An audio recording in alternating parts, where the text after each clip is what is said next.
ai kawani polo mo sesi na tigo buli mo na likutu na kina papalang na numbers wasindua asa boso bi mo sesi ko choba mai na likutu lolo mai sanyai na vale ni vita waki ni mateni singa na karuni bula na kene karuni ambaki ni nonda lakotani mai na bonua ko ichipita kakaya mobili kana isongo to ko ni Israeli mobili ka matangali kapag bibu vale ni nonda gasi kamu wili kana dandra andu na tangani kedenga koira era sayang bagi rusa ngabulu si tordake koira kedenga be ira na Israeli sayang ai na walu o ke mundrau ke roni ndrawili kira ena nonda matei walu ia metiko ke mundrau ndo na tamata mai na matangali andua ko koya sa turanga ena wali ni nonda gasi yongo na dandra na tangani era na tiko ke mundrau mai be ira na rupeni ko ili suri na lube site uri mai be ira na Simeoni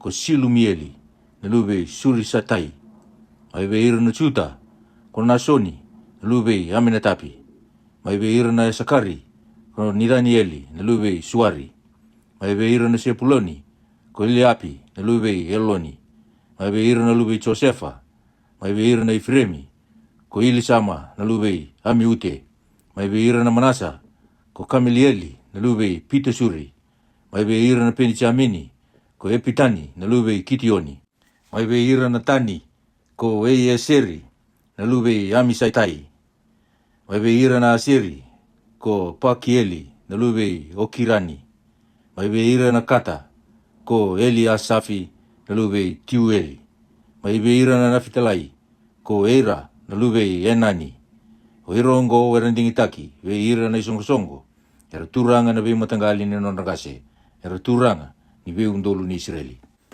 Ia ko Moses ke roni, era usa kautira na tamatongo sa tukuni na dandra andua. Arusa abo songo na batana songo to udoko, ene matai ni singa ene keruni bula. Arasa tukuna na nonre tumbu matangali. Kapag bibu bale. Arasa wilika na dandra andua. Arasa mbagi rusa ngabulu gali budaki. Ebaka kaworo to be Moses ko choba. Sa wiliki rabaka kino ko koya mana likutu loloa mai saniai. Ia ko ira na kau Rupeni na ulu matua Israeli. Ena nonre tumbu, ena nonre be matangali, kapag bibu bali ni nonre kasi, kami wili na dandra andua, na tangani kedenga sa rusa nga ulu na nonre ambaki kalibudaki, ko ira kedenga sayang ay naibalu, ko ira sa walay may be ira na matangali Rupeni, erle pasa nga ulu nga ono na undolu, kalimanan raw. Ira na kau Simeoni, ena nonre tumbu, ena nonre be matangali, kapag bibu bali ni nonre kasi, ko ira sa walay may be ira may baka na wili ni dandra andua, iyo na tangani kedenga sa rusa nga ulu na nonre ambaki katordake, ko ira kedenga sayang ay naibalu. Ko ira sa bulay may be ira na matangali Simeoni, erle 5 ulu nga diyo na undolu at tulunan raw. Ira na kaway Kata, ena nonre tumbu, ena nonre be matangali, kena be bubali na nonre kasi, baka na wili ni adan rayan dua. Ko ira sa rusa nga ulu na nonre ambaki katordake, ko ira kedenga sayang ay naibalu. Ko ira sa bulay may be ira na matangali Kata, erle basa nga ulu galimo na undolu, kawono nan raw kalima sa ngabulu. Ira na kaway Juda, ena nonre tumbu, ena nonre be matangali, kapag bubali ni nonre kasi, baka na wili ni adandra, ira sa rusa ngabulu na nonre ambaki kalibudaki, ira kedenga sayang ay naibalu. Ira sa bulay may be ira na matangali Juda, erle 7 ngabulu ka na undolu, kawono nan raw. Ira na kaway Sakari, ena nonre tumbu, ena nonre be matangali, kapag bubali ni nonre kasi, baka na wili ni adandra, ira sa rusa ngabulu na nonre ambaki kalibudaki, ira kedenga sayang ay naibalu. Ira sa bulay may be ira na matangali Sakari, erle 5 ngabulu ka na undolu, kapanan raw.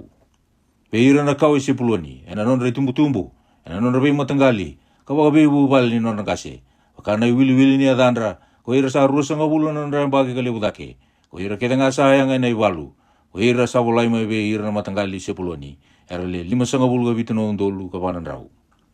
Ira na kaway Josefa, iyo, ira na kaway Efremi, ena nonre tumbu, ena nonre be matangali, kapag bubali ni nonre kasi, baka na wili ni adandra, ira sa rusa ngabulu na nonre ambaki kalibudaki, ira kedenga sayang ay naibalu. Ira sa wili may be ira na matangali Efremi, erle basa ngabulu na undolu kalimanan raw. Ira na kaway Manasa, ena nonre tumbu, ena nonre be matangali, kapag bubali ni nonre kasi, baka na wili ni adandra, ira sa rusa ngabulu na nonre ambaki kalibudaki, ira kedenga sayang ay naibalu. Ko ira savolai mai ve ira na matangali manasa. Era le tulu sanga vulu ka ruana undolu. Ka ruana ndrau. Ve ira na kau e peni chamini. E na non re tumbu. E na non re ve matangali. Kapaka ve bu bali ni non rekase. Wakana i wili ni adandra. Ko ira sa rua sanga vulu non re ambagi kali budake. Ko ira kede ngasa yang e nei walu. Ko ira savolai mai ve ira na matangali peni chamini. Era le tulu sanga vulu ka lima na undolu. Ka wana ndrau. Ve ira na kau e tani. E na non re tumbu. E na non re ve matangali. Kapaka ve bu bali ni non rekase. Wakana i wili ni adandra. Ko ira sa rua sanga vulu non re ambagi kali budake. Ko ira kede ngasa yang e nei walu. Ko ira savolai mai ve ira na matangali tani. Era le ono sanga vulu ka ruana undolu ka vitu na ndrau. Ve ira na kau e aseri. E na non re tumbu. E na non re ve matangali. Kapaka ve bu bali ni non rekase. Wakana i wili ni adandra. Ko ira sa rua sanga vulu non re ambagi kali budake. Ko ira kede ngasa yang e nei walu. O ira savolai mai ve ira na matangali aseri. Era le wasanga vulu ka duana undolu ka lima na ndrau. Ve ira na kau e na fitalai. E na non re tumbu. E na non re ve matangali. Kapaka ve bu bali ni non rekase. Wakana i wili ni adandra. Ko ira sa rua sanga vulu non re ambagi kali budake. Ko ira kede ngasa yang e nei walu. Ko ira savolai mai ve ira na matangali na fitalai. Era le lima sanga vulu ka tulu na undolu ka wana ndrau. Ko ira ongo sa wili. Iyo. Sa wili ka komose se ke roni. Ke ira na turanga na Israeli era leo tini ka rua na tamata. Na tamata ya dua mai na vali ni non ngasi. Ia ko ira keda nga era sa wili mai be ira na Israeli. Kapaka be bu vali ni non ngasi. Ko ira sa rua sanga vulu na non rambagi kali udake. Ko ira keda nga sa yang na valu be ira na Israeli. Iyo. Ko ira keda nga era sa volai. Era sa le ono na ndrau ka tulu na undolu ka lima na ndrau ka lima sanga vulu. Ia ko ira na kau ili vai na matangali tamandra. Era sa sianga ni wili wata ke ira. Ia sa bosa vi Moses ko Jehova ka kaya. Na matangali liwai nga mukaku ni wilika. Ia mukaku ni wiliki ira wata ke ira na Israeli. Ia molesi ira nga na liwai melewana wali ni kalau. Sa tu kina na bunau. Kena ya ke denga. Kena ka ke denga. Era na dolata na wali ni kalau. Kena ya ke denga. Ia merangarabo tiko. Kame bulita na wali ni kalau na norabi walada.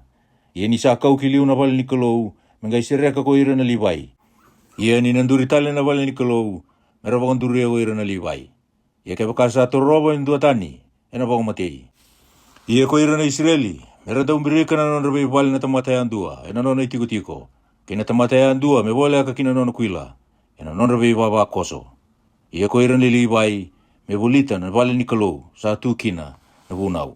Na non rabi wale lada, me kaakua ni rodin rubikina, na isongo-songo ni Israeli. Ia, sa non raitabi na liwai, e wakatawana wale ni kalau sa tukina na bunau.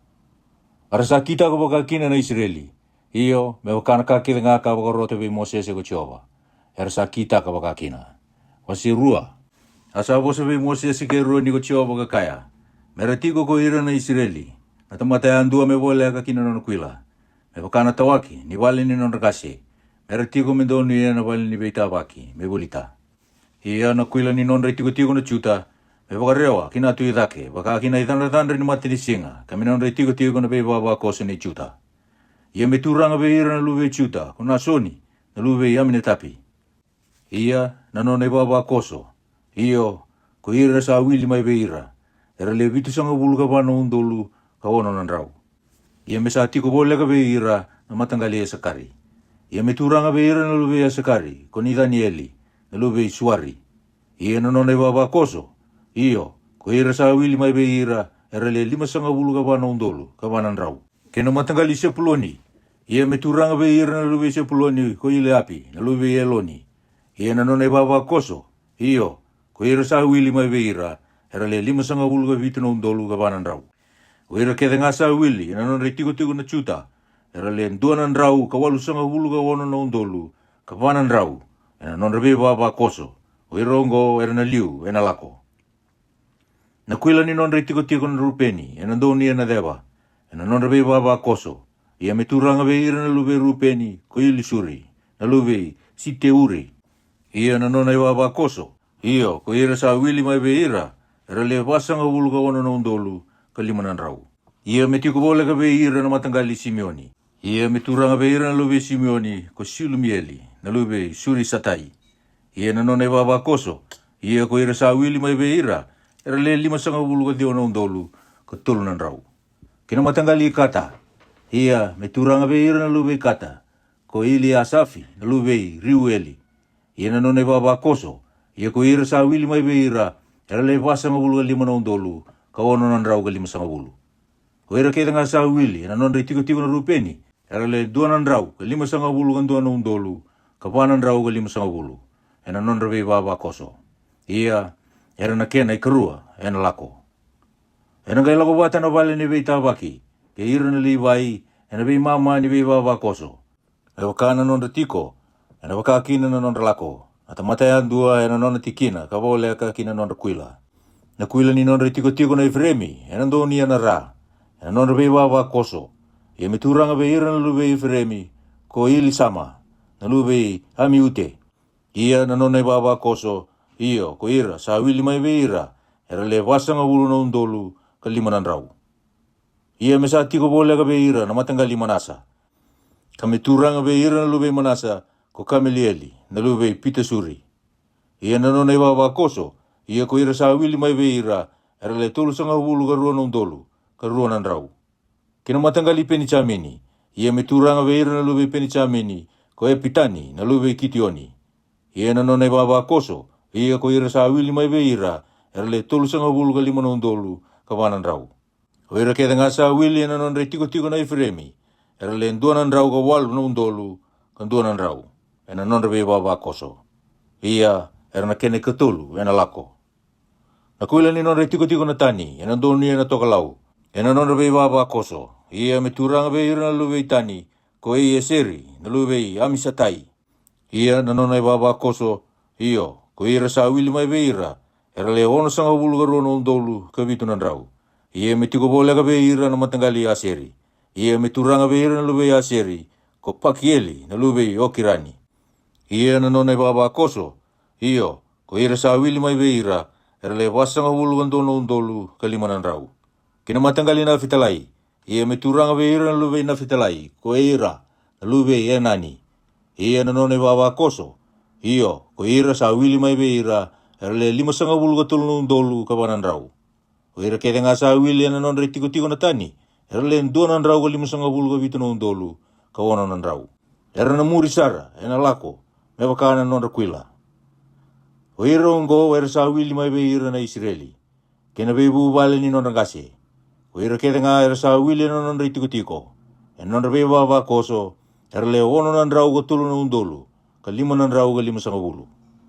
Ia sa senga ni wili wata. Ke ira na Israeli ko ira na Livai. Me wakakaworo te vei Moses ko Jehova. Ara sa kita ka na Israeli. Me wakanaka ke nga sa woro te vei Moses ko Jehova. Ara sa andu itiko vole ka kina nonre kuila. Ara sa wakakina na nonre lako. Ko ira andua e nonre vei matangali. Me wakana vei bu vale ni nonre kase. Wase tolu. Ko iro ngo na itumutumbu e roni ke Moses. Ena singa ka wasa kina vei Moses ko Jehova. Mai no ulu ni bonua ko sai ai. Iongo na elandu tu na luve e roni. Ko ne tapi na ulmutua ki epa iu. Ko Eliasa ki idama. Ongo na edan ratou na luve roni. Ratou sa lumuti membete. Ko i ratou ka wakatabui me ratou mbete. Ia ko ne tapi ki epa iu. Roa mate ena mate Jehova. Ni roa tambora no buka wangatani ena mate Jehova. Mana likutu loloa maisani ai. Asa senga na luve rau. Ia ko Eliasa ki idama. Roa taka pambete ena mate roni na taman rau. Asa wasabi Moses ko Jehova, kakaya, mukau tamai na matangali liwai. Ka wakatura na mate roni na bete, merangarabi koya. Ka merangarawa na nona takataka, kaya na takataka ni songo taudoko. E na mate ni wale ni beitawaki, merap kitaka na takataka ni wale ni kalou. Ia meramarurua na ia kita nga ni wale ni beitawaki. Kaya na takataka ni Israeli, me kitaka na takataka ni wale ni kalou.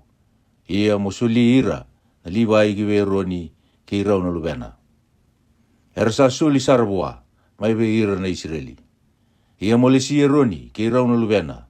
Meritunga rau na nono tu takataka pambete. Ia na tamatitani, sa torkina, masaba matei. Asabo sabi Moses ko Jehova, kakaya, ia ko iau, reda, au sa kautira na liwai mai ve ira na Israeli. Me isusomi ke na ulu matua kede, sa sudo e liu ve ira na Israeli. Era nangani nongu na liwai, ni sa nongu ko ira kede, na ulu matua. Au apakatambuya, me nongu na ulu matua kede nga na Israeli. na tamata kina manu. Na singa ko ai avite kina, na ulu matua ke ngā mai na bonua, ko itipita, sa nongu ngā, ko i iau ko Jehova. Asa wasawi Moses ko Jehova mai na likutu loloa, mai sa ai, ka kaya, mo wiliki ira na liwai, me wakana vewu wale ni nondagase, e na nondabe matangali. Atangani ke ngā sa wulandua, ka toro daki mo wilika, asa wiliki ira o Moses, me wakana bosa i Jehova, me wakasa wakaroti ko koya. Ia ko ira tuongo na lube liwai waka na edandra tou. Ko Kerisoni, ke Koada, ke Mirari. Ia ongo na edandrau na lube Kerisoni, e na nondrau matangali. Ko Lipini, ke Semeai, ke na lube Koada, e na nondrau tau be matangali. Ko Amirami, ke Isiari.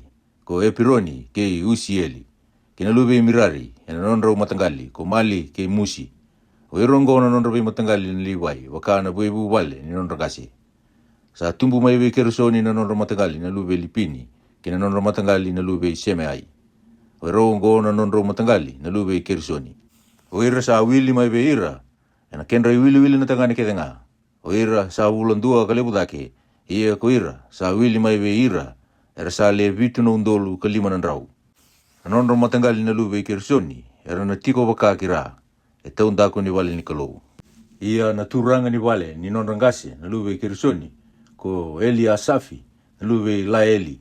Ia na nondraitawi na lube Kerisoni, e na wale ni beita waki, na wale ni kalou. Na wale tambu kena umbi adake, kena isongo ni wale ni beita waki. Kena isulu sa kena mbai ni rara, kena isongo ni rara sa wambai. Ko ya sa bulita na wale ni kalou, kena idambo ni soro, kena ndali kedenga sa ayanga kina. Ia sa tumbu mai be Koada, na nondrau matangali na lube Amirami, kena nondrau matangali na lube Isiari, kena nondrau matangali na lube Epironi, kena nondrau matangali na lube Usieli. O irongo na be matangali ni lube Koada. Na kenra wili na tangani kedenga era wulandua, ka toro dake, era walu na undolu ka wana nandrau, era ngaraba tiko na wale tambu. Na nondrau be matangali na lube Koada, mera tiko mana yasi ni wale ni kalou, sando ni na deba. Ia na turanga ni wale ni nonagasi na be matangali na lube Koada, ko Elisafani na lube Usieli. Ia sa nondraitawi na katu ni bunau, kena te peli, kena itutu ni dina, kena idambo rurua, kena yaya ni wale tambu, erandau ia kina na dakadaka, kena isongo, kena wala kedenga. Ia ko Eliasa na lube Roni na bete, ena turanga be ira na nonda turanga na liwai, me wakareidira, erangarawa tigo na wale tambu. Sa tumbu mai be Mirari na nonda matangali na lube Mali, kena nonda matangali na lube Musi, o irongo na matangali Mirari. Ia ko ira sa wili mai be ira, ko ya na kenra wili na tangani kedenga. Era wulandua ka toro dake, era le ono na undolu ka rua nandrau. Ia na turanga ni wale ni nondrangasi na matangali Mirari, ko Surieli, na lube Epaieli. O irongo era na tiko, mena asa ni wale ni kalou sa andoni na tokalau. Ia na takadaka era ngaraba na lube Mirari, na papa ni wale ni kalou, kena kolokolo, kena nduru, kena ngara, kena yaya kedenga. Kena ka kedenga sa ayanga kina. Kena nduru sa wulita na rara sa wakambai. Kena ngara, kena rebondei, kena ndali. Ia ko ira era tiko, kina mate ni wale ni kalou waka kina tuidake. Iyo, kina mate ni wale ni weitawa ki waka kina isiti, ko Mosese, ke Roni, ke Rauna lubena. Mengarawa tiko, na takataka ni wale tambu, ena ukundra na Israeli. Ia na tamata tani sa torkina, ena mate. O ira kedenga na liwai sa wili, e rawa wilika ko Mosese ke Roni, me waka sa wakaroto ko Jehova, ena nondrabai matangali, na tangani kedenga sa wulandua ka toro dake. Era sa ruasanga wulu ka rua na undolu. Asaka be Mosese ko Jehova, mo wilika na ulu mutua kedenga ni Israeli, era tangani, era wulandua ka toro dake, ka wilika na edandra. Ia mo kautira na liwai menongu, ko iau ko Jehova, na kenra susomi na ulu mutua kede, ve ira na Israeli. Kena nondra manumanu na liwai, me susomi kena ulu mutua kede, ni nondra manumanu na Israeli. Asa wilika na ulu mutua kede nga ve ira na Israeli ko Mosese, me wakaka wakaroto bua ko Jehova. Ia ko ira kede nga na ulu mutua era tangane, na sa wili na edandra, o ira era wulandua, ka toro dake, ko ira sa wili be ira, era le ruasanga wulu ka rua na undolu, ka rua nandrau, ka vitu sanga wulu ka tolu.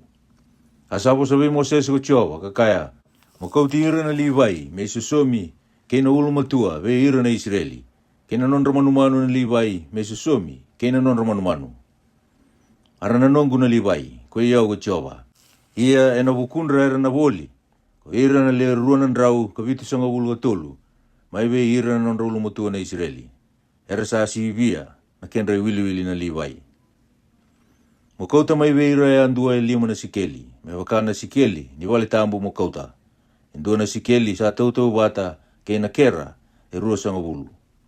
Ia na ilawo ko ya sa rawoli kina, ko ira sa sivia na kena wili. Masulia we roni ke irau na luwena.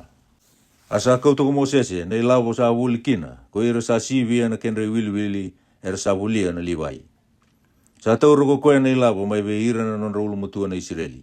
Sa andua na undolu ka tolu na rau ka ono sanga ulu e lima na sikeli. Me wakana sikeli ni wale tambu. Ia na ilawo era sa wuli kina, sa sulia ko Mosese ki we roni ke irau na luwena. Me wakana wose i Jehova, me waka ka wakarote vi Mosese ko Jehova. Wase wa, asa wose vi Mosese ke roni ko Jehova kakaya, mundra wilika na luwe i kuada, mai we ira na liwai.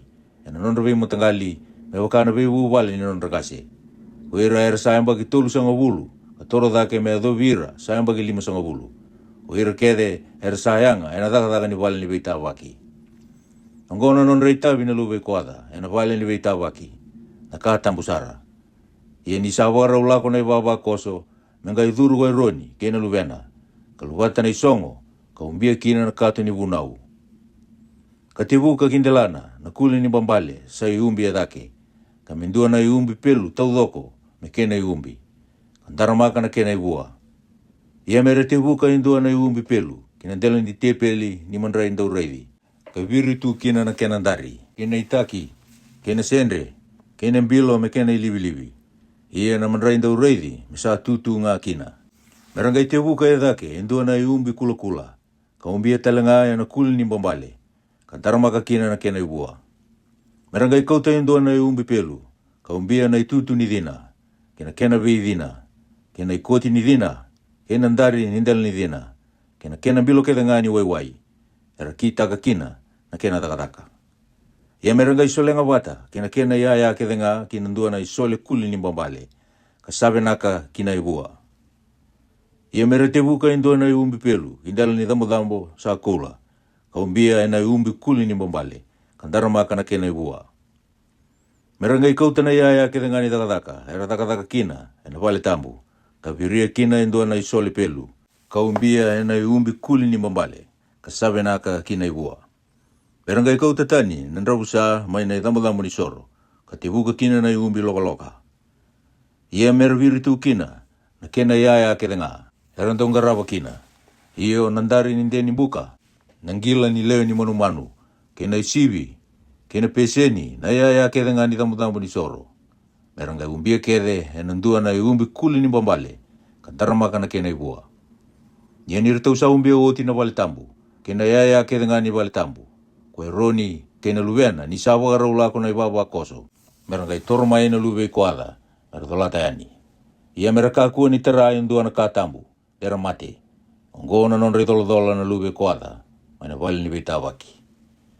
Ia na itavi Eliasa, na luwe roni, na bete, na wai ni dina, kena kaumboi binaka, me waka mai.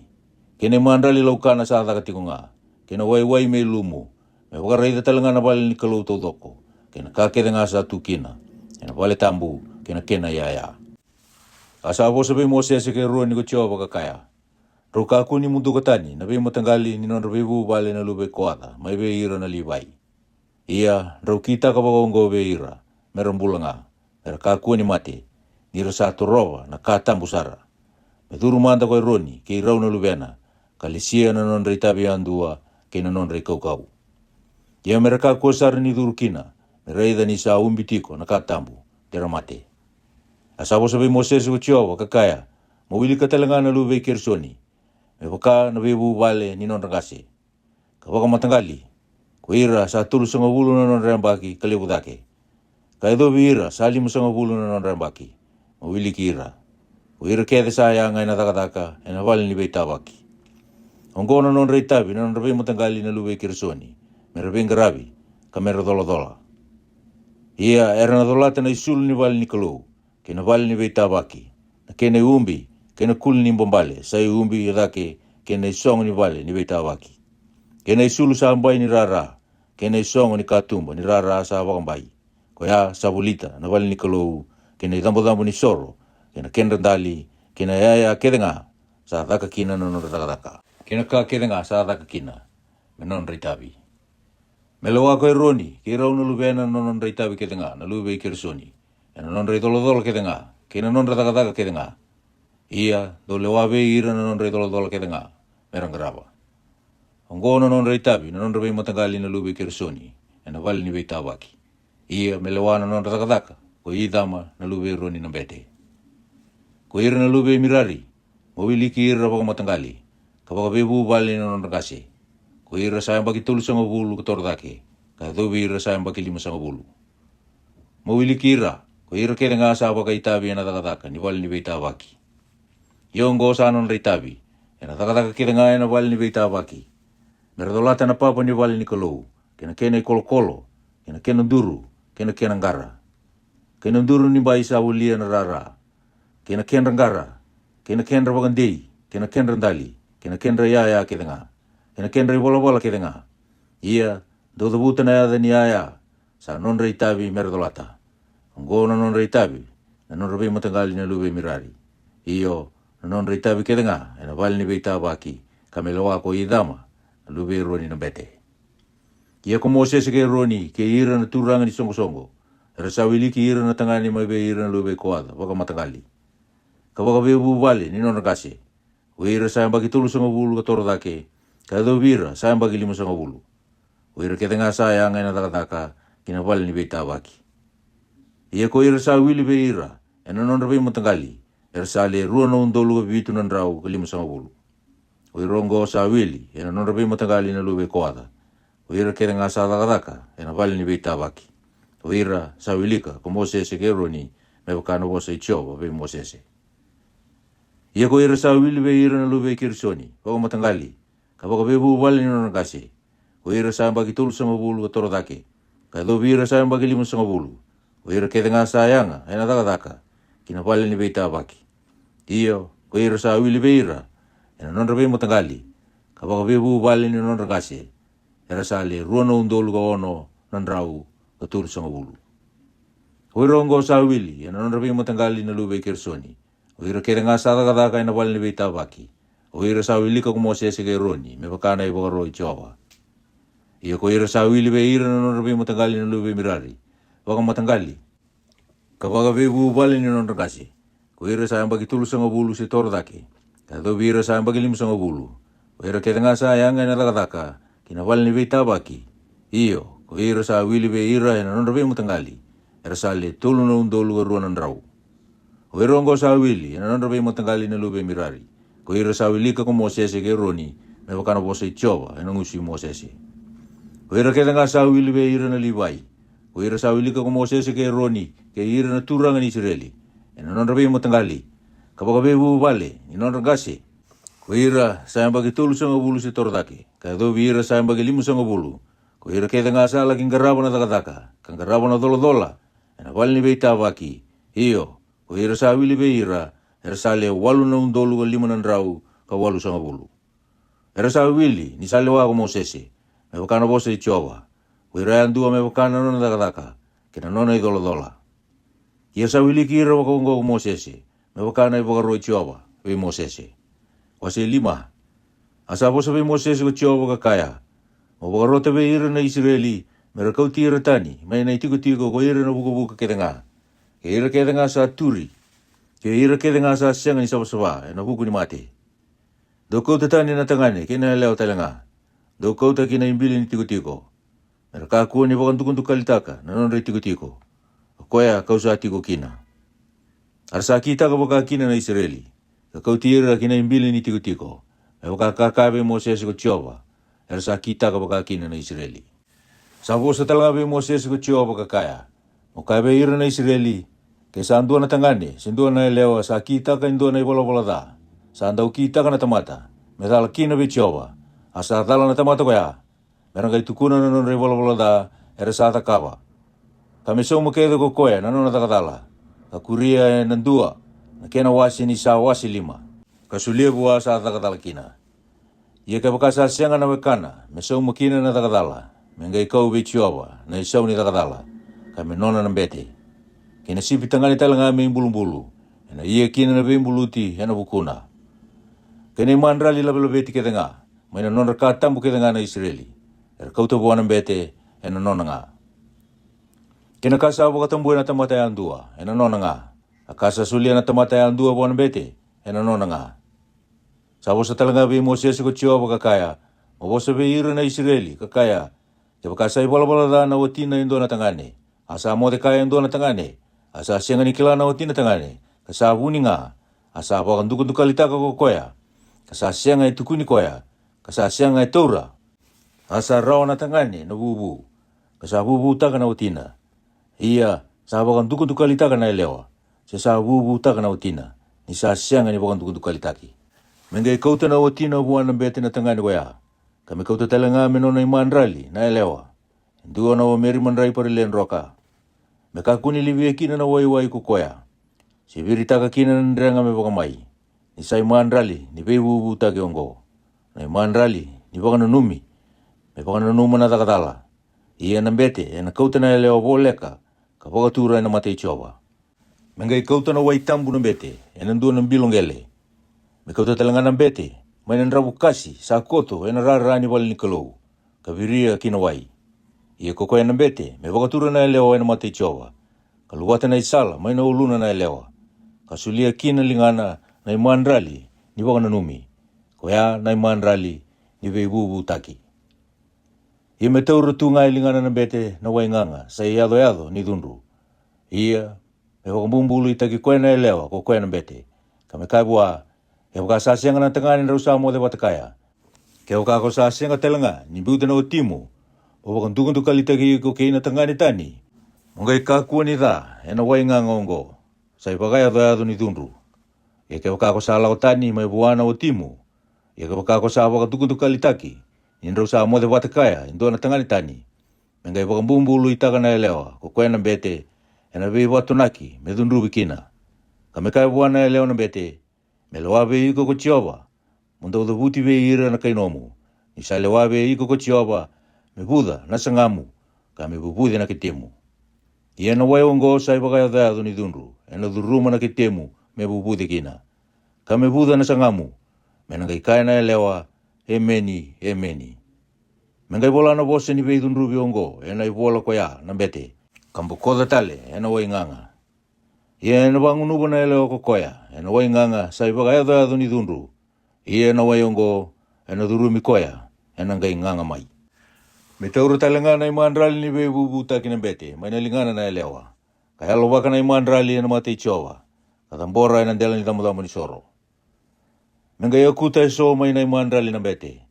Iyo na ka me baka na numa, ka baka mai na ndela ni tamu ni soro. Kasa oti, mengai bangunuba na elewa, ena wai. Ia ni sa bangunu koe oti, ena wai ko koya. Ena ngai ado, ke waka sa wakan tukuntu kalitaki ko koya. Kasa takatala buana otina, ena ngai durumi koe na wai sa iado ni dunru.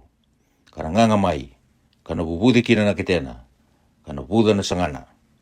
Ena ngai ndau buti na elewa, ni sa vei watonaki, vei ira na kainona. Ike waka sa sianga ni wakan tukuntu kalitaki na elewa. Kasa sabasawanga, ena ngai sianga ni da ko koya. Ia, ena kuni rawanga. Hongo na bunau, ni bebu butaki, ni sa lagawata, kena tangani tani na elewa, sa wagawati ka sa wala da. Se ni sa bubu taka na otina, ena ndua na tangani.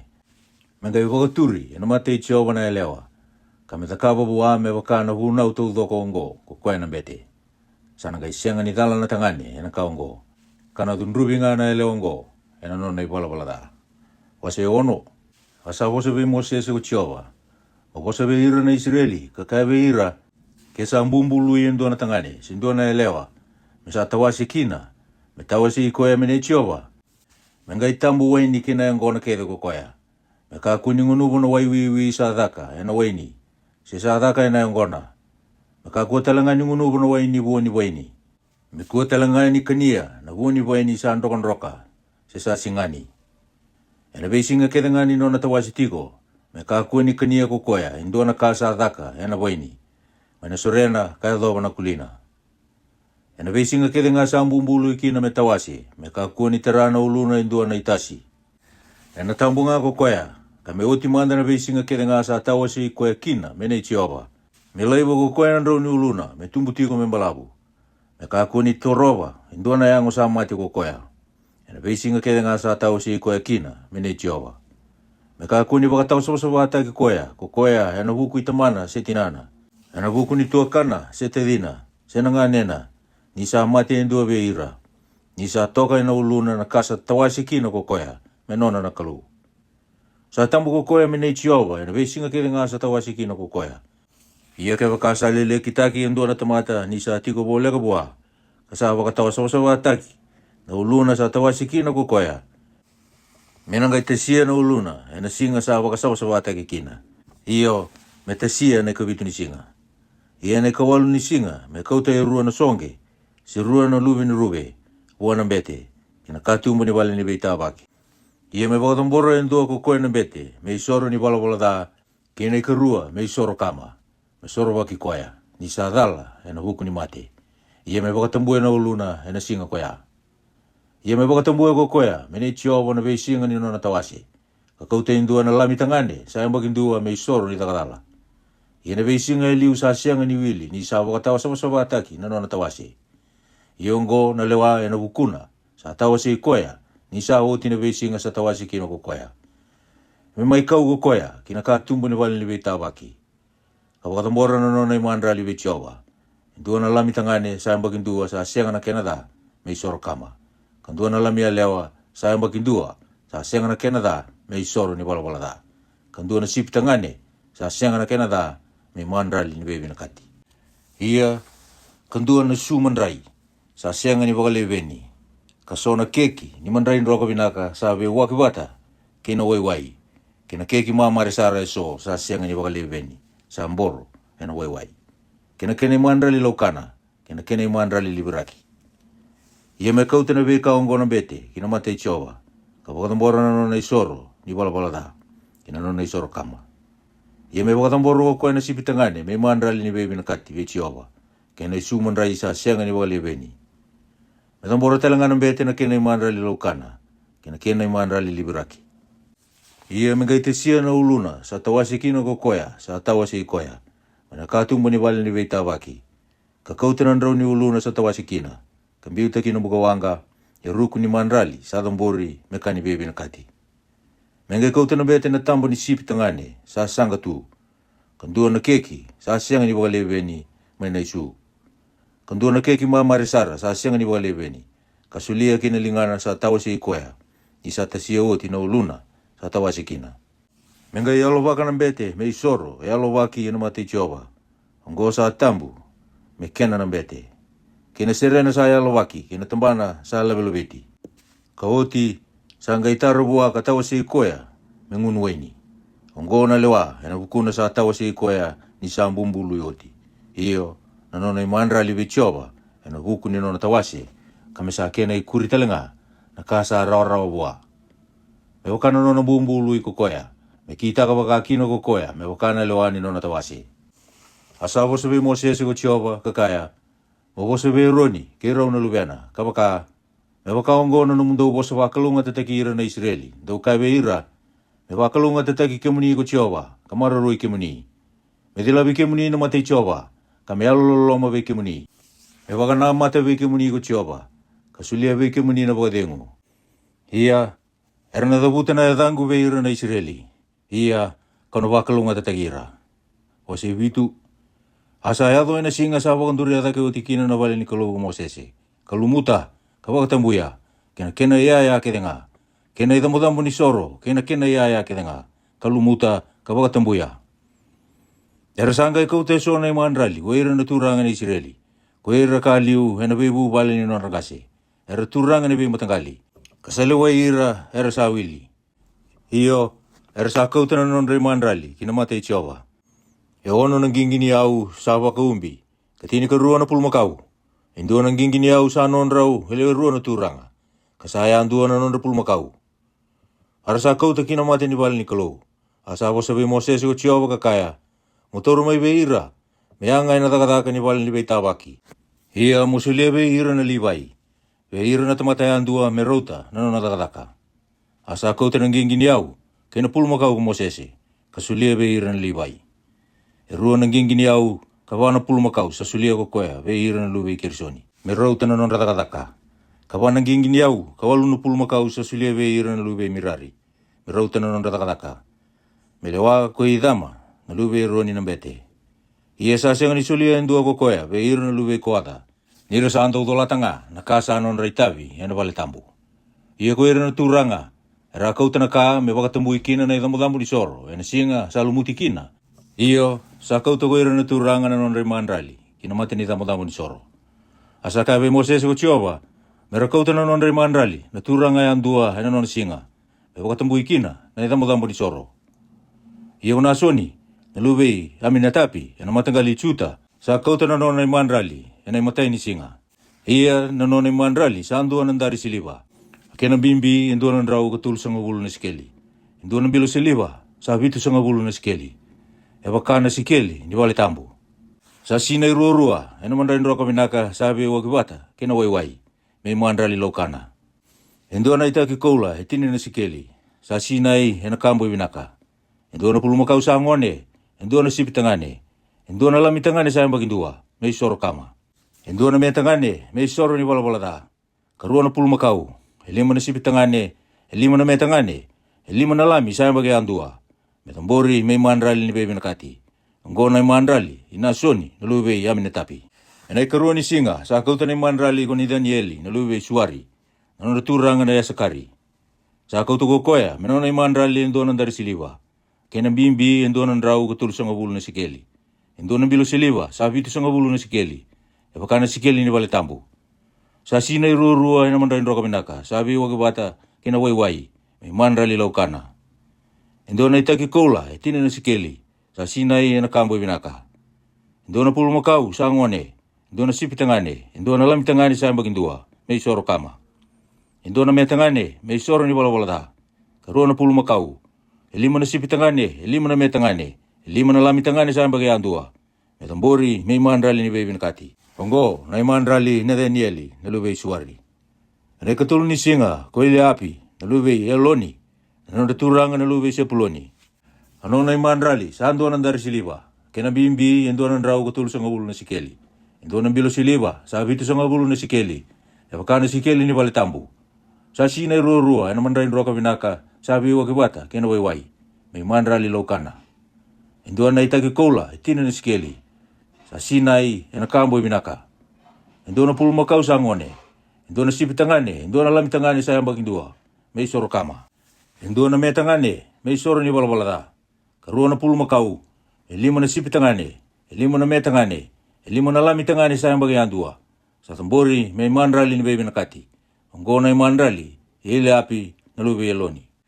Anay kabani singa, ko ili suri, naluwe siti uri, ano na turanga naluwe rupeni, ano na mandrali sa anduan ng dari siliwa, kena bimbi anduan ng raw katulong sa ngabulo na sikeli, anduan ng bilo siliwa, sa habito sa ngabulo na sikeli, e baka na sikeli ni wale tambo.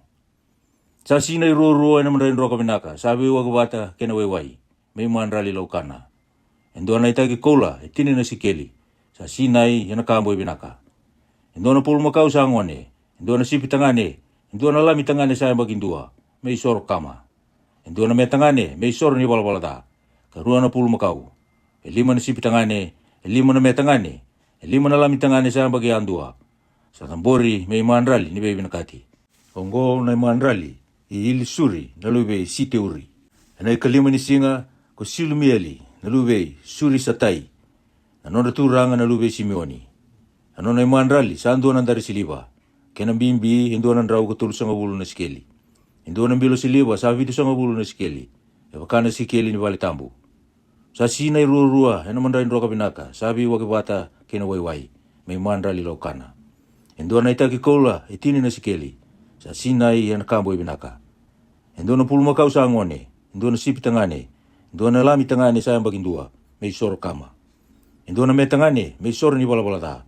Karuan na pulma kau, elima na sipitangane, elima na metangane, lima na lami tangane sayang bagi andua matambori may mandrali ni baby nakati ongo na mandrali isilumieli na lube suri satai ina kawono ni singa ko eli asafi na lube tiueli na turanga na lube kata ano na mandrali sa andua na dari siliwa kena bimbi endo na rau ko sanga bulu na skeli endo na bilo siliwa sa vitu sanga bulu na skeli e wakana skeli ni wale tambu sa sinai rua ina mandrain roka binaka sa wa kiwata kena wai may mandrali laukana endo na ita ki kola e tini na sikeli sa sinai ina kambo binaka endo na pulmo kau sa ngone endo na sipitangane endo na lami tangane sa bagindua may soro kama endo na me tangane may soro ni wala da karuana pulmo kau lima na sipitangane lima na me tangane lima na lami tangane sa bagi andua me tambori may mandrali ni baby nakati ongo na mandrali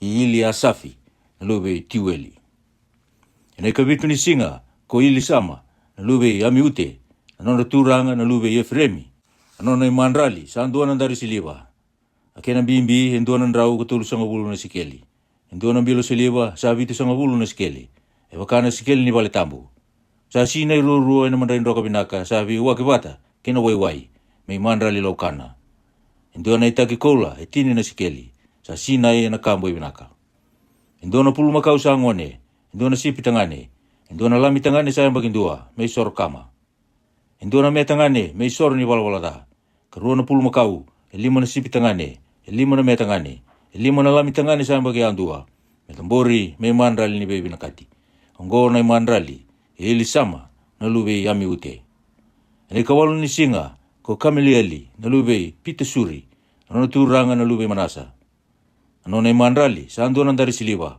kena bimbi endo na rau ko sanga bulu na skeli endo na bilo siliwa sa vitu sanga bulu na skeli e wakana sikeli ni wale tambu sa sinai rua ina mandrain roka binaka sabi wa kibata kena wai may mandrali laukana endo na itaki kola e tini na sikeli sa sinai ina kambo binaka endo na puluma kau sa ngone endo na sipi tangane endo na lami tangane sayang bagindua may soro kama endo na me tangane may soro ni wala da karuo na puluma kau lima na sipi tangane lima na me tangane lima na lami tangane sayang bagi andua me tambori may mandrali ni baby nakati ongo na mandrali i kamilieli na lube pita suri na ikadiwa ni singa ko epitani na lube kitioni na nonda turanga na lube peni chamini ano na mandrali sa ando na dari siliwa kena bimbi endo na rau ko sanga bulu na sikeli endo na bilo siliwa sa vitu sanga bulu na sikeli e wakana sikeli ni wale tambu sa sinai rua ena mandrain roka binaka sabi wa kibata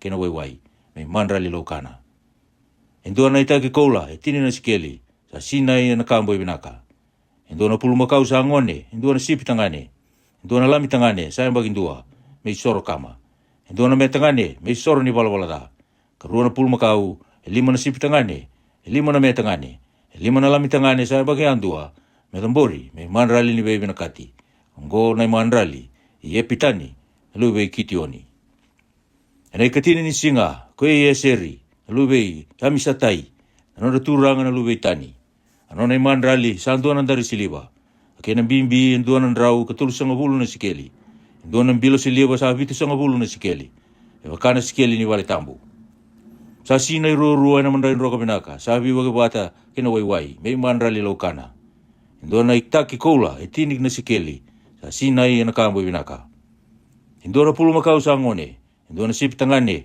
endo na lami tangane sa bagindua may soro kama endo na me tangane may soro ni wala da karuo na puluma kau lima na sipi tangane lima na me tangane lima na lami tangane sa bagi andua matambori may mandrali ni baby nakati ongo na mandrali i seri na lube ame satai ana ikatini kandua ni singa ko pakieli na lube okirani na nonda turanga na lube aseri ano na mandrali sa andua na dari siliwa akena bimbi endo na rau ko sanga bulu na sikeli endo na bilo siliwa sa vitu sanga bulu na sikeli e wakana sikeli ni wale tambu sa sinai rua ena mandrain roka binaka sa viwa kibata kena wai may mandrali laukana endo na itaki kola e tini na sikeli sa sinai na kambo binaka endo na puluma kau sa ngone endo na sipi tangane endo na lami tangane sayang bagindua may soro kama endo na me tangane may soro ni wala da karuo na puluma kau lima na sipi tangane lima na metangane, lima na lami tangane sa bagi andua, metambori me mandrali ni bebe nakati, ongo na mandrali, ipakieli, na lube o kirani. Enai ka tini ka rua ni singa, ko eira, na lube e nani, anona turanga na lube na fitalai. Anona i mandrali, sa andua nandari siliva, kena bimbi endua nandrau ka tulu sanga bulu na sikeli. Endua na bilo siliva, sa bitu sanga bulu na sikeli, e wakana sikeli ni wale tambu. Sa sinai rua-rua na mandarin roka pinaka sa habi wakibata, kena waiwai, may mandrali laukana. Endua na itaki koula, itini na sikeli, sa sinai na kambo pinaka. Endua na pulumakau sa angwane, endua na sipi tangane, endua na lami tangane sa bagindua, may soro kama. Endua na me tangane, may soro ni wala-walata, karua na pulumakau, lima na sipi tangane, lima na me tangane, lima na lami tangane sa bagi andua. Me tambori, may mandrali ni bebe nakati. Anggo na mandrali, ieira, na lube ya nani. Anggo na ka ira tau baka tambu e kina, na itamu-tamu ni soro, ko ira na turanga ni Israeli, e na singa sa lumuti kina. E tini karua na dari siliva, e tini karua na bilu siliva, e tini karua na itaki kola, na dari siliva ya andua, sa andua na ndrau, katulu sanga bulu na sikeli, kinambilo ya andua, sa bitu sanga bulu. Na iaya siliva kedenga, sa rua na undolu ka pa na ndrau na sikeli, e baka na sikeli ni walitambu. Sa tini karua na itaki kola, sa sinai na kambo i binaka. Sa ya tini na sikeli, e baka na sikeli ni walitambu. A kola kedenga ni beitaki, sa andua na ndrau karua sanga bulu na sikeli. A pulumakau tangane kedenga, may sorokama, sa tini karua. Sa tini karua na sipi tangane, sa tini karua na lami tangane sa bagi andua. Kina kendra tui mandrali laukana. Katini karua na me tangane, may soro ni wala-walada. Kina pulumakau tangane kedenga sa tambori, may mandrali ni bebe nakati, sa rua sanga bulu kaba. Sa ono sanga bulu na sipi tangane, sa ono sanga bulu na me tangane. Sa ono sanga bulu na lami tangane sa bagi andua. Sa wakatambu i wakonggo na itamu-tamu ni soro, ni salumuti oti. Ia ni sa duru kinabali ni beita bagi kumosiase, me boso bua na kalou. Sa ngai rongoda na domo sa boso bua, may nandela ni tamu-tamu ni bulu-bulu, sa tiko, endela ni katu ni bunau. May na maliwa ni cheru pirua-rua, asa boso bua kokoya. Wase walu. Asa kabe mosiase ko chioba, mo kabe roni, kabaka. Niko sa tutu waka na beidina, ena dinawa na esana, sanga rawa na itutu ni dina, na dina e bitu. Asa kita kabaka kino kay roni, sa tutu waka na beidina, kina esana sanga rawa na itutu ni dina. E wakakaworo te mosiase ko chioba. Ia na itutu ni dina sa daka, ena koula sa lo tuki. Na tolona, kina sena, sa tuki laki, me wakana i wakatakara-kara, sa wakatakilabe mosiase ko chioba. Sa takawa oti, wakakina, na itutu ni dina wakoya. Asa kabe mosiase ko chioba, makautira na liwai mai beira na Israeli, kabakasaw sa watagira. Ia molakawa wakaungo, mabakasaw sa watagira kina. Mukure itaka beira na wai ni bebe bakasaw sa wataki. Ia meratasia na yang wanra, tau loko. Kasabana non risulu, kabakasaw sa watagira kina. Merangay kauta yung 20 makau sa ngone, kina-kina yung mandrali lokana. Iyo na mandrali roka binaka sabi wakibata, kina waiwai. Iyo mo kauta yung 20 makau sa ngone may soro ni wala-walada. Mungkay kautira na liwai, kinamati ni wala ni beitabaki. Kabasonggo ni rawata na isonggo-songgo tau loko ni Israeli. Iyo mungkay kautira na liwai, kinamati choba. Iya, meratambakira na liwai, yan ang linganra ko ira na Israeli. Mengay sulira na liwai ko ironi me wakana isoro, saya lo waki na matay chowa, may ira na Israeli, merang karawa na takataka chowa. Merang kay tambakan na ulun raw na pulmakau, yan linganra ko ira na liwai. Mongay tambora yung 2 may isoro ni wala-walata, kinakena karua may isoro kama, we chowa, may isoro wagi ira kina na liwai. Mongay wakaturi ira na liwai, yan matay roni, kinamataan raw na lubena, kasuli ira may wakana isoro, saya lo wagi we chowa. Ia mo tawa siya ira na liwai, may be ira na Israeli. Era na nunggu kina na liwai. Kaoti, merangay duro na liwai, merakita ka na takataka ni wala ni beitabaki. Ia mo bakasaw sa watakira, kasuli ira may wakana isoro sa ayalwaki. Ira sa suali sara, we yao may be ira na Israeli. May kenra isosomi na ulumatua kedenga. Ia na ulumatua kedenga ni Israeli, kau sa kauti ira menonggu. Ni sa nonggu na ulumatua kedenga ni Israeli.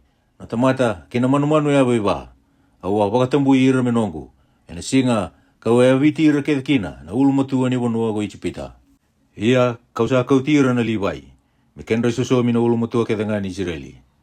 Ia kausa suli ira na liwai mai ve ira na Israeli. Me suli ve roni ke ira na lubena. Mera kita akan non rata na Israeli ena bali ni beita waki. Kamera sorwa ira na Israeli. Me kakua kina ni tumrubi go ira na Israeli. Nira satu roba na tiki na tambu. Ia ko Moses ke roni kina songo todo ko ni Israeli. Era kita ka be ira na liwai me baka na kake nga sa roto ko Jehova. Be Moses ena kukunda na liwai. Era sa kata baka kina be ira go ira na Israeli. Ara sa baka sa ke ira na liwai. Ara sa na non resulu. Asa suli ira go roni me baka na isoro sa lo waki ena mate Jehova. Asa soro waki ira go roni me baka sa ke ira. Kaoti era sa nga duru na liwai me kita ka non rata ena bali ni beita waki mate roni. Matandra utelengana lubena. Me wakaka rota ko Jehova, ve Moses. Ena kukunda na liwai. Era sa kitaka, wakakina ve ira. Asaka ve Moses ko Jehova, ongo sa lisi ena kukunda na liwai. Ni sa ruasa ngahulu ka lima na non rambaki, ka lebu dake. Ena kai wakatiga bu, na non rata ena bali ni beita waki. Dia ni sa lima sa ngahulu na non rambaki, era na dengu may na ongo. Kasenga ni tale. Ia era na veibu ke bata, ke ira na wakandra, mera wakatawa. Ena wali ni beita waki. Ia mera kaku ni takataka. Mule wawa ka ongo, pe ira na liwai, ena buku ni non reitavi. Wase tiwa. Asa wasa we Moses wa Jehova mana likutu lolo mai sani ai. Ena matai ni bula, ena karua ni ambaki, ni rusala kotani, mai na bonua ko Ijipita. Kawaka. Mera ia na kana wate ni lago sivi ena Israeli, ena kena ngau na salukudi. Ena ikatini kawani singa ni bulongo. Ena kavi, do kita ka ina ngau na salukudi. Me wakana kena iboro ke denga, kena ibola ke denga, mundo kita ka. Kasaka be ira na Israeli ko Moses, mera ia na kana wate ni lago sivia. Ia rasa ia na kana wate ni lago sivia, na ikatina ka wani singa, ni kena imatay ni bula. Ena kavi, mana likutu lolo mai sani ai. Me wakana ka ke denga, ka boro te be Moses ko Jehova. Rasa kita ka baka kina na Israeli. Ia sa sona tamata. Erasa sianga ni sawa ena buku ni angu ni mate. Arsa tambu, ena kana wate ni lago sivia ena singa koya. Arsa lago mai, ena singa koya ki ve Moses ke roni. Arsa ka bua, kita usa sianga ni sawa ena buku ni angu ni tamata sa mate. Ataba kita usa taru wikina, me kita uka kuni tambora wate ke ira na Israeli. Na mandrali ve Jehova, ena kena ngau na salukudi. Asa ka ve ira Moses, do wawa mata. Pero ngoda, setaba na ka ena bagarota ko Jehova, ena buku mundo. Asa ka be Moses ko Jehova. Mutuku na be ira na Israeli ka baka. Kaya baka yung dobe ke mundo. Sindo be ira na no mundo be tamata-mata. Sa siyang ni sawa ina buku niyango ni mate. Se sala ko tu baka yawa. Miya nga ko koe na kanabata ni lau sivia be Jehova. Ena ikarua ni bula. Ena kene katini ka bani singa. Ena kavi. Mera iya kina. Mera kania bata kena menrai sa siyang ni baka lebeni. Kena do nganga. Mera kaku ni baka boda kina mataka. Se musuka indo na suina.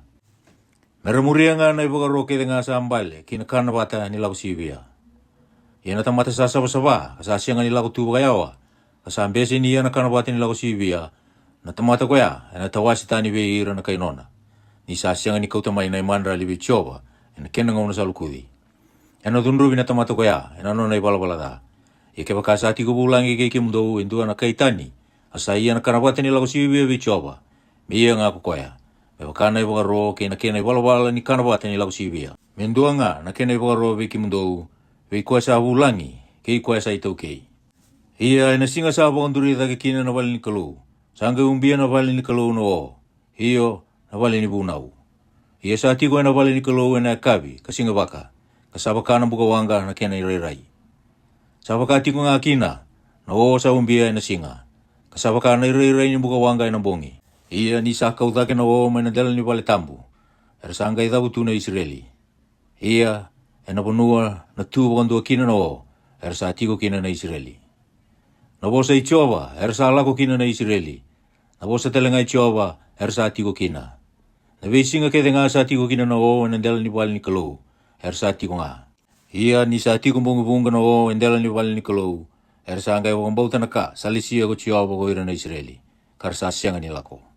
Ia ni sa ati ko bunga vida no, nadala ni bali ni kalau. Era sangga iti ko nga, me wakana bosa i Jehova. Karsa lako, me wakana bosa i Jehova. Kasona ngau na sa toka na o, mana kabi kaya doba na mataka. Ini sa kaudake na o ena mataka, era sangay lako. Ni sa kaudake na o, ena singa senambongi, era sangay lako. Serambongi rua se bulon dua, se ambakin dua, sa tiko na o ena del ni wal ni kalau, era sa tiko nga na Israeli, kasenga ni lako. Ini sa kaudake, era sangay lako. Nabosay choba era sa tiko nga kina, nabosay choba era sa lako tele nga kina. Era sa bakang bau tanah kasali siya ko choba. Eba kasa roto ko choba ena ngusi Mosese. Wasi chini. Asa kabi Mosese ko choba. Maka kaba be iko ruanan da bui siliba. Maka kaba ena siliba sa lautuki. Ia mo buda. Mera wasongo ni watikina na ibaba koso taudoko. Kamera dabu tu kina. Mera ko talanga na be ibaba koso. Ia nirsa buda. Mera ngai songo ni wate be iko. Na ibaba koso taudoko. Kina katumba ni wale ni be tabaki. Ini rasa ubuda indua nga, merong kay songo ni wate iko, naturanga. Ersa liu tagira, nabi undolo ni Israeli. Ini daw sa ubuda bagay balu, merong kay dabutu melawani, ko ira nabi baba koso, sa tiko, ena sana ginatu idake. Ini daw sa ubuda tale bagay balu, merong kay dabutu melawani, ko ira nabi baba koso sa tiko, kinaya sana sa andonu yana dewa. Merong daw ubuda bagay balu, merong dabutu, merong lawani. Yan daw sabi ako kasongo ni Rowata na isong-songo todo ako, daw ubuda nga. Iya, makaku ni ubuda bagay balu. Iya mesano na to itabi nga nabete, nalube Roni, may ubuda ng dabui. Iya, eraw sa lisive ke mundo, mesa tao mundo na mundo betang mata-mata. Iya kapakando sa iya na iwalu na mundo bunua, kaya ira na meda, era sawa kasaura rate ke mundo. Doon nga ubuda bagay balu ng dabui rurua. Iya na gay nanumiki mundo kutsiyawa na mundo kalo. Iya, doon na pambulay may beira na mundo meta. Ena singa talangan daw sa kikina, kina na mundo so lebu sa lukudi. Kina iba katigabuni na mundo bebula, doon na ubuda ng dabuy rurua, ni sa tuna na mundo isorokama, kina na mundo iman rali ni bebe nakati. Mundo na numikina, ena matini na mundo kalu, ko yaw ko chiyawa na mundo kalu. Asaya doon ay karua sa ngabulu ni singa na karua ni bula, ay karua ni ambaki, sangkay kau dake na o may nandala ni bal ni kalu, sa tukina na bunaw. Arsangay dabutu meralako, ko ira na Israeli manalikutu loloa, may sanyay. Asa to ka na o, may nabunuel liwa may perana. Sangay bakatigo na non relawani, may bakasa pakaroto ko chiyawa ng usui Mosese. Sa non liu na kuila ni non tigo na matanggali chuta, may bakana non rebe baba koso. Pasalewana non ay baba koso na suoni, na luwe yamin na tapi. Asalewana ay baba koso ni non matanggali na luwe Sakari, o na Danieli, na luwe Suari. Asalewane baba kosi ni nondra matagali na lube sepuloni, ko ile api, na lube yeloni. Asanga isere na bali ni kalou, arsada utu mera lawayani, kadolate na bali ni kalou, ko ira na lube kersoni, ke ira na lube mirari. Sanga itarabo na kuila ni nondra tigo na rupeni, wakana nondra be baba koso. Asalewana nondra baba koso, ko ili suri na lube siti uri. Asalewana baba koso ni nondra matagali na lube Simeoni, ko Silumueli. Nalube suri sa tai. Asalewane baba koso ni nondra matanggali nalube kata. Kweli asafi nalube tiueli. Arasanga idau tu meralawani. Kweli nalube kuada. Ardolate na bale tambu. Iya kaso ersaba konduri ada ke liu na bale nikalo. Artandu muri ko irongo. Sanga itarabo na kuila. Ni nondra tigo nalube Efremi. Me bakana nondra be baba koso. Asalewana nondra baba koso kweli sama. Nalube amiute. Asalewana baba koso ni nondra matanggali na lube Manasa, ko Kamilieli na lube Pitesuri. Asalewana baba koso ni nondra matanggali na lube Penichamini, ko Epitani na lube Kitioni. Sangay taraba sara na kuila ni nondra tiko na lube Itani. O koya samuria sara na tiko kedenga. May bakana nondra baba koso. Asalewana nondra baba koso ko Eseri na lube Yamisatai. Asalewana baba koso ni nondra matanggali na lube Aseri, ko Pakieli na lube Yokirani. Asalewana baba koso ni nondra matagali na lube na fitalai, ko Eira, na lube ya nani. Saba ongo na nondra laulako na Israeli, na nondra baba koso, nira sa adabutu meralapayani. Asa kaya ko Mosese be yo papi, na lube Irueli, na kay Mitiani, na bungay Mosese. Kay mamisala ko tugi na bunua, sa kaya kino ko chiyoba, ang nasulia be kimundo. Tula ko bata, iya kay mami na taga binagabe ko, isa kaya ko chiyoba, na dobi ira na Israeli, na kabinaka. Asa kabua ko kaya, au na siya nga nilako. Iya, kau na lesu nga kinanong gubunua. ka ve ira na kai nongu. Asa ka kokoya, mo ka kuni laibi kei mami, niko sa kilana i tiko na vono liwa, me kei mami tiko kina. Ia kona wakana mata ve kei mami. Ia ka waka kona lako wate kei mami nangai kita ka ve ia kona kabinaka, me waka sa kita ka ve kei mami ko Jehova.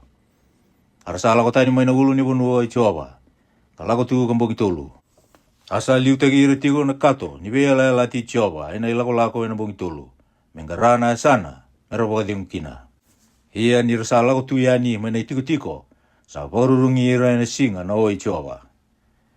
Ia ni sanda uliu yani na kato, sanga ikago Mosese, i Jehova, muni tu dake, ka meron dui waka sevi na numuni meda. Ia meron rotani na matamuni go ira radati ke muni. Ia ni sanda waka dingu na kato, sanga ikago koya, i Jehova, muni lesu tale mai, ke ve ira na ve undolu, waka wunga, ni Israeli. Ameni.